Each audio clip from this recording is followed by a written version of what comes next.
We often grow up we often grow up believing that heroes are born good and villains are born wicked. But stories really show how fragile that line truly is. Good day everyone. I am Jessa Brandaras and let me present my paper entitled Unmasking Darkness and Discovering Light, an archetypal analysis of Soman Chinani's The School for Good and Evil.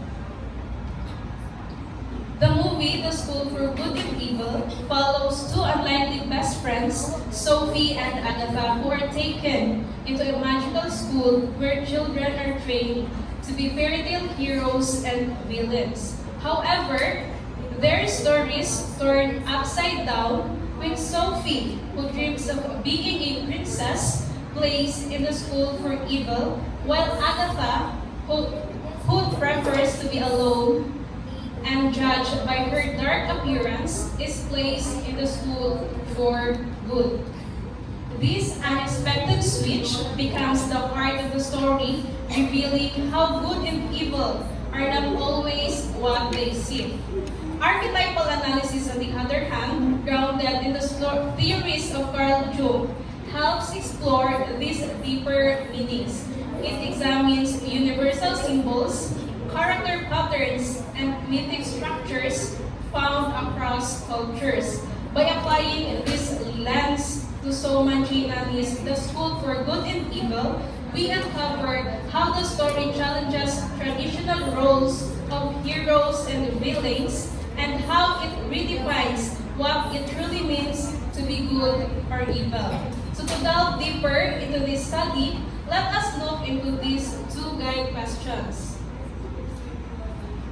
First, how does the interplay of elemental symbols such as water for rebirth, shadows for defeat, explores subconscious fears, desires, and inner conflicts? Carl Jung explains that symbols do not merely decorate a narrative but express aspects that are otherwise hidden from conscious awareness. In Man and His Symbols, Jung emphasizes that symbols express unconscious mind that mind cannot fully articulate. So in the movie, elemental symbols such as water and shadows serve as mirrors for the characters' inner worlds.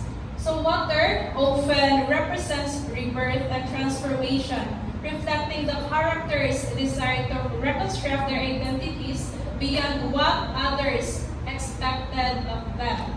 Meanwhile, shadow symbolizes the Jungian id, the darker impulses and great fears of the characters trying to suppress. So for instance, Agatha's encounter with darkness exposed her insecurities of belonging, while Sophie's reflection in the water revealed her struggle between who she wants to be and who she fears she truly is. So these symbols highlight their subconscious battles and expose their emotional depth behind their choices.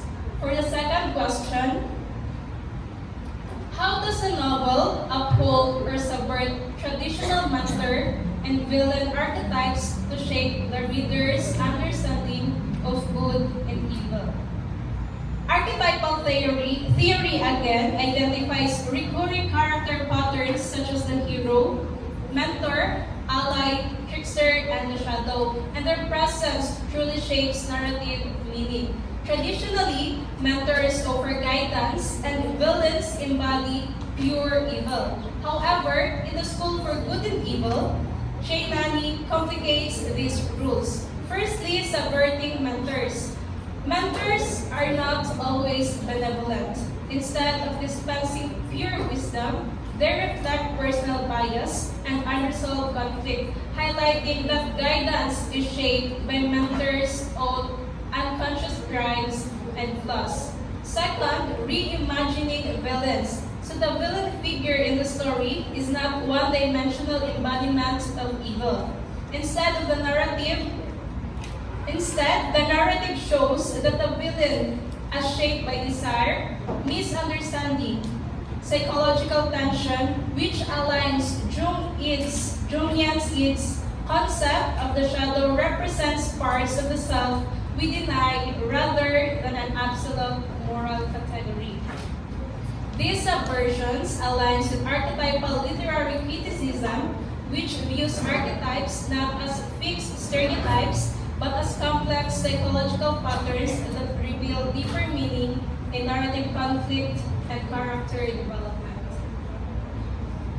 So this movie highlights how elemental symbols transforms and shadows as hidden self and reveal the character's deepest fears, desires, and inner conflicts. It also emphasizes how traditional mentor and villain roles are reshaped. So overall, The School for Good and Evil challenges the rigid binaries of good versus evil by portraying characters who evolve through self-reflection, emotional depth, and the courage to confront both their light and their darkness. Ultimately, the story suggests that identity is not fixed. What truly defines us is the choice we make and the willingness to grow behind the roles the world assigned to us. So these are my references and for my analysis. Thank you so much.